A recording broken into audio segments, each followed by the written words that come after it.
réussir dans tes projets, tu dois faire confiance en Dieu. C'est-à-dire, il faut avoir foi en Dieu. Amen. Troisième, il faut aussi obéir aux principes et aux ordonnances du Seigneur Jésus. Quelqu'un ici? Amen. Quand tu prends Josué chapitre 7, verset 1 à 10.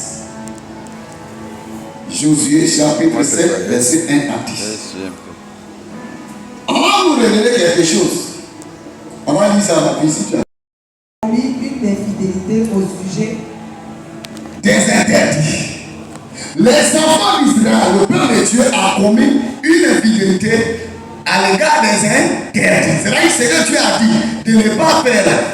Eux, ils sont allés faire. C'était dit Akan.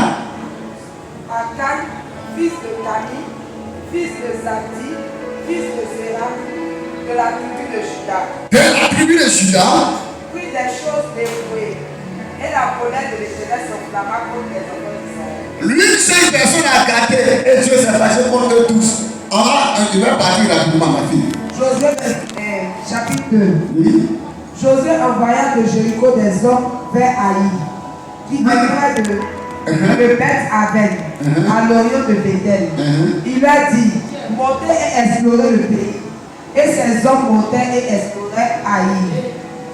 Verset 3. Il revint auprès de Josué et lui dit, il est inutile de faire marcher tout le peuple. Vous avez entendu, des gens qui vont aller en guerre.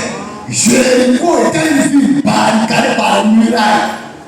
Là-bas, c'était plus compliqué. Là, comme ils étaient comme ça avec Dieu, Dieu leur a donné la victoire sur Jéricho. Donc, après la ville de Jéricho, Dieu leur dit, continuez encore. Parce qu'ils ont la feuille des Cananéens, ils ont la feuille de route. Après telle ville, on a attaqué telle ville. Donc, ils ont attaqué la ville la plus équipée. Ils ont eu la victoire. Josué dit après Jéricho, c'est la ville d'Haï. Ils sont allés à Haï. Les explorateurs allaient et tout le monde dit non, c'est pas la peine. Prends seulement 600 personnes pour aller les combattre. Mais ne fatigue pas tout le peuple, c'est un petit peuple. Vous savez, quand ils sont partis, qu'est-ce qui est passé? Petit peuple qu'ils ont minimisé là, avec la victoire sur eux. Continue. 2 ou 3 000 hommes souffriront pour battre Haï. Ne donne pas cette fatigue à tout le peuple. Ne donne pas toute cette fatigue. 2 000 ou bien 3 000 hommes peuvent battre toute la ville de Haï. Ça, c'est pas un problème, Josué. Car ils sont en petit nombre. Ils sont en petit nombre, c'est un petit groupe. Oh, nous on a déjà la victoire, il ne faut pas prendre toute l'armée. C'est donné pour à l'armée d'Haï. 3 000 hommes environ se mit en marche, mais ils prirent la fuite devant les gens d'Haï. Mais ils ont fait quoi? Ils ont pris la fuite devant les gens d'Haï. Dieu, le peuple de Dieu, ceux qui avaient pour fondement Dieu, ceux qui croyaient en Dieu, sont dans l'entreprise de Dieu, sont en train d'entreprendre, c'est-à-dire poser la terre de Canaan. Mais Dieu était là. Ils ont réussi contre Jéricho. Mais ce qui a fait qu'ils ont fui devant la plus petite ville, c'est quoi? Dieu n'était plus là. Il était là, mais il n'était pas pour eux. Amen. Pourquoi? Parce que parmi eux, il y a quelqu'un qui avait fait quelque chose que Dieu n'aimait pas. Pour ça, il y a eu des morts. Il faut lire un peu, ils vont entendre le nom. Verset 5. Les gens d'Haï le tuaient environ 36 hommes.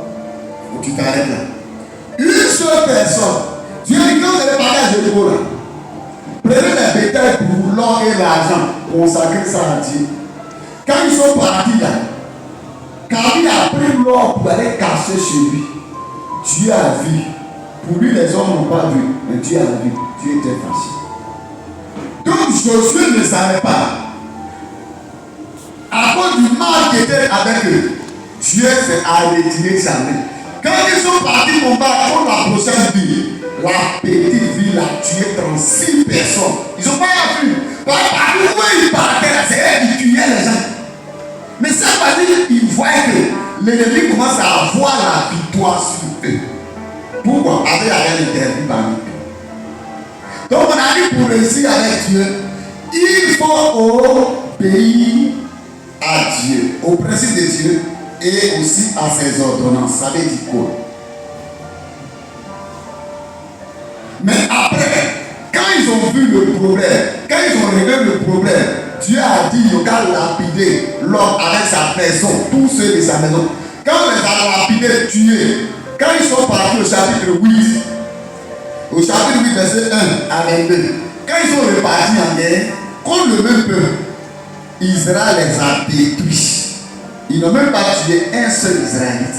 Le même peuple qui avait tué 36, Israël a fui. Mais quand ils ont restauré, quand ils ont réparé leur erreur, quand ils sont partis, personne ne pouvait s'arrêter. Pour dire quoi? Si tu es avec Dieu, ils te feront la guerre, mais Dieu va tout te donner la victoire. Mais pour avoir toute la victoire, toi de ton côté, tu dois veiller sur les principes et les ordonnances. Dans la Bible, tu fais les affaires. Oui, tu chantes à l'église. Oui, tu danses à l'église. Oui, tu prêches à l'église. Oui, tu évangélises. C'est vrai. Mais tu entreprends. Si tu as l'entreprise de projet final, c'est de faire d'abord par un salaire. Mais si tu entreprends, si tu travailles et que tu n'obéis pas au principe des dits, du donner, de la libéralité, tu vas travailler, mais tous les jours, ce que tu fais, ça n'aura pas de fondement solide. Ça ne va rien produire, tu ne peux rien entreprendre. C'est-à-dire que tu travailles, mais tu ne vois pas où ça va. Alléluia. C'est de ça qu'on parle. Les principes. Tu entreprends, tu projettes de te marier, mais les principes qui vont avec le mariage. Dieu dit, une femme sage partit sa maison, mais elle est censée renverser son foyer avec quoi? Ses propres 10 doigts. Tu as vu quoi le foyer quelque part, et puis une femme a pris ses 10 doigts, vous avez 1, 2, voyez mon pouce, voyez les laisses, les rivières, de temps en temps, puis je te garde foyer. Tu n'as pas vu ça quelque part? Quand la Bible dit, la femme sage partit son foyer avec ses 10 doigts, ce femme insensé, femme, renverse son foyer avec ses 10 doigts. Je vais t'expliquer ça aujourd'hui. Quand tu es par des 10 doigts, il y a 10 commandements. 10 dans la Bible, ça fait allusion au commandement, au principe. C'est-à-dire pour qu'une femme soit qualifiée pour le foyer, Dieu appellera sa grâce. Mais la grâce de Dieu est là, on doit honorer la grâce. La grâce de Dieu sur ta vie, tu dois valider ça pour que tu sois qualifié. Valider la grâce, c'est-à-dire quoi? Ton caractère doit être soigné. Ton attitude doit être habillée avec pudeur. Il y a un mystère dans le foyer. La femme qui a fait 25 ans de foyer, c'est pas parce que dans son foyer, il n'y a jamais de problème. C'est parce qu'elle sait se taire. C'est parce qu'elle sait patienter. La femme, le monsieur qui a fait 25 ans de foyer, c'est pas parce qu'il n'y a jamais de problème. C'est parce qu'il fait quoi? Il sait fermer ses oreilles. La femme qui a venu dans le foyer, c'est parce qu'elle sait fermer ses yeux. Et c'est parce qu'elle sait des fois fermer sa bouche. Femme au foyer, qui ne sait pas que son mari c'est un chef que Dieu lui a donné. Mais qui se dit que mon mari c'est mon ami. Ça veut dire qu'il y a des catégories d'amis. Même si ton papa biologique est ton ami, il y a des causeries, tu ne vas jamais rentrer dans sa causerie. Mais c'est ton ami. Quand il fait il y a des papas, quand tu devrais aller leur fils, il parle de son ami. Il dit mon gars, viens ici. Puis il t'a assis sur l'épaule. Quand son papa n'est pas le vieux, c'est un bandit. Lui et son papa, ils sont des pauvres. Il connaît toutes les copines de son papa, le fils que tu vois. Tout quand tu es fils de la maison, qui est grand comme ça, tous ces son papa et mon fils, quand il vient de savoir, et mon fils, il sait que son fils, il est tout dans sa voiture, quand ils vont, son fils se voit dans ce qu'il fait. Donc il est son ami. Mais, il a la causerie. Son fils, ça ne va jamais entrer dedans avec son père. Vrai ou faux? C'est ainsi le mari. Je prends l'exemple